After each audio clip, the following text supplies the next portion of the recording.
Hello everybody and welcome to That's Football. Did someone run a bath for two people exclusively using the warm tap? Because Jurgen Klopp is in hot water with the FA. This is the big story. You may have seen it yesterday. Liverpool beating Tottenham, but some contentious decisions on the pitch and some contentious comments off the pitch that have sparked the Referees Association into action. Jurgen Klopp, after the game yesterday, was speaking about the referee Paul Tierney. He said, "We have history with Tierney. I really don't know what he has against us." He said there are no problems, but that cannot be true. He's breached FA rules, and basically the PGMOL, which is the Referees Association, have basically said, "We're aware of the comments made by Jurgen Klopp after his side's fixture with Tottenham. Match officials in the Premier League are recorded in all games via a communication system. We've fully reviewed referee Paul Tierney's communications from the fixture, and we can confirm he acted in a professional manner throughout, including when issuing a caution to the Liverpool manager. So therefore, we strongly refute any suggestion that Tierney's actions were improper." Basically, that's a big statement to the FA to react to Jurgen Klopp. And I've got to say, I have sympathy with Jurgen Klopp on this. If you've ever coached the game or, watched the game or played the game, the frustration of poor officiating, we're not robots, you are going to overreact. I mean, the sight of Jurgen Klopp charging over to the fourth official when Jota scored the winner and getting right up in his grill and then pretending he's got a hamstring injury afterwards because he knew he was going to get in trouble. I think he's going to get in trouble just for that. But, it's a little bit like when Conte and Tuchel did it at the start of the season with the handshake thing, and they both got fines and bans. I was just like, you know what? The thing that football fans love is the passion. The things that football fans love is the relatable behaviour from players and managers. And I think Jurgen Klopp exudes that in bucket loads. And I'm no Liverpool fan, but I do respect Klopp, and I think I'd be the same with any manager, really. The passion that they show on the touchline when it does spill out sometimes, I think just reminds us that they are human and that they are influenced by these decisions as much as you are. He's going to get a ban, though. There is absolutely no doubt about that. The Referees Association coming out so quickly and angrily with their statements, basically because Jurgen Klopp has come out after that match and said that there's a problem with that referee. He's going to get a ban, and maybe that's why he probably knows he's going to get a ban for running up to the fourth official. So he's thought, you know what, let's make it.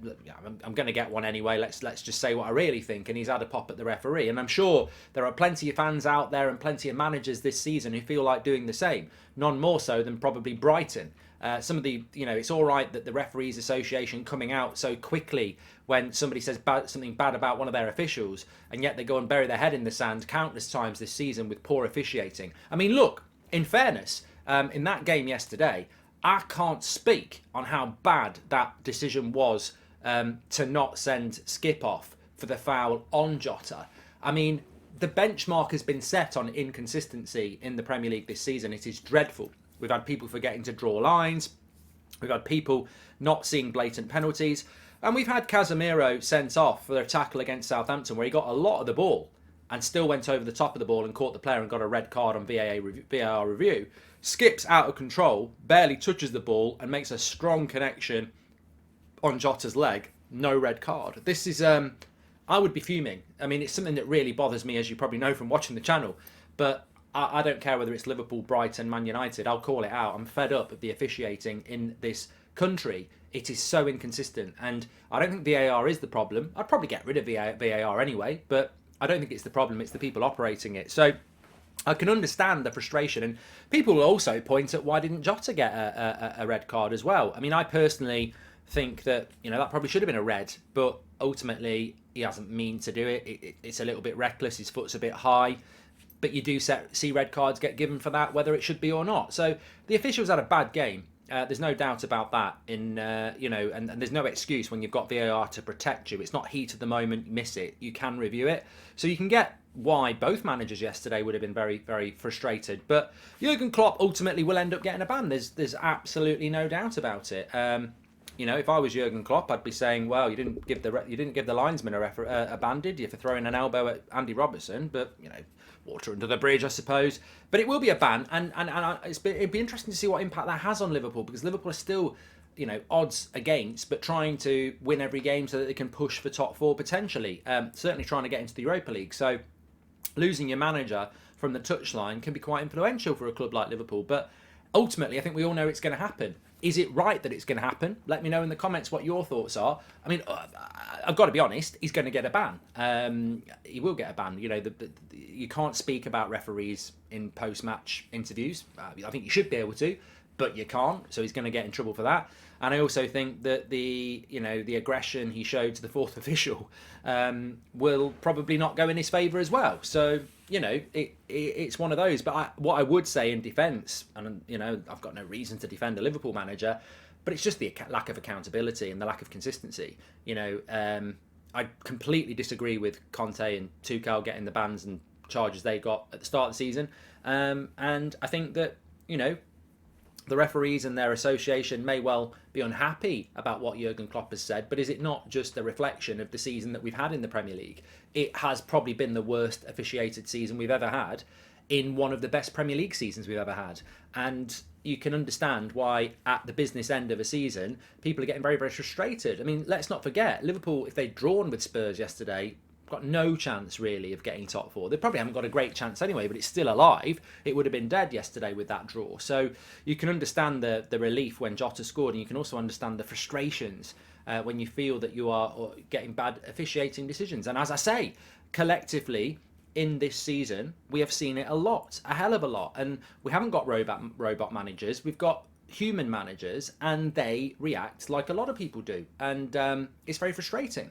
And I'm not going to sit here and say that the referee got loads wrong yesterday, or that he favoured Spurs or he favoured Liverpool, but what we can all do without a doubt is look back on the season from various teams' points of views, whether it's my club, Man United, whether it's Brighton, whether it's Arsenal, Man City, you know, everybody's been on. I mean, like, I personally think, and Arsenal fans won't like this, I watched the Man City Arsenal game last week, didn't we? I think that's a stonewall penalty on De Bruyne in the first 2 minutes. They've got VAR to protect them. They still don't make it. And I feel that we've got officials at the moment who, and I've said this so many times, and I think it would solve so many problems if they were just consistent. If they spoke to each other, they've got an association and went, right, this is a red card, this is a red card, that's a yellow card, that's a penalty. You know, like the Jota thing yesterday. Consistently give red cards for that, or consistently give yellow cards. But when some are giving yellow cards and some are giving reds, it's frustrating for managers and fans. The skip tackle yesterday, no red card, but Casemiro does something less, red card. The day before, 2 Leicester players do worse on Chelsea players, no red card. So this is where the problem lies. It exclusively lies with the officials and their inconsistency. How hard is it to be consistent? You know, how hard is it to get up in the morning and brush your teeth before you have a shower or a shit or whatever it is you do? People do it because they know it's, and these officials are being given too much freedom to make their choice on the day. And actually, what people are craving is consistency. And that's where VAR should be coming into their ear, not literally, and saying, I think that's a penalty on De Bruyne, I think you need to have a look at it. And then if the referee on the pitch says, I'll come and have a look at it, it's not a penalty, the VAR's done its job, and that referee can therefore be scrutinised. But there's no consistency. And to be honest with you, I think it's very, very clear to the consumer and the viewer and the manager now that VAR is not there to offer up an extra set of eyes to make sure mistakes aren't made. VAR is actually there to back the referee on the pitch. That's what they're there to do. That they're not actually doing what their job should be. So look, Jurgen Klopp will get a ban. There's no doubt about that. But ultimately, I think it raises the question again of the frustrations that are there in relation to the poor officiating, which both teams were victim to yesterday. How long the ban will be? Well, 5-6 games left in the season? Maybe get a 3-match ban. I don't think he deserves anything more than that. Let's see. Smash a like on the video. Don't forget to subscribe. Bottom right hand corner. And don't forget tonight, I'm looking forward to this one. Leicester against Everton. We don't normally do less glamorous games, but this is huge in relation to the relegation battle. We'll be live for the match 8 o'clock tonight on That's Football. Speak to you in a bit.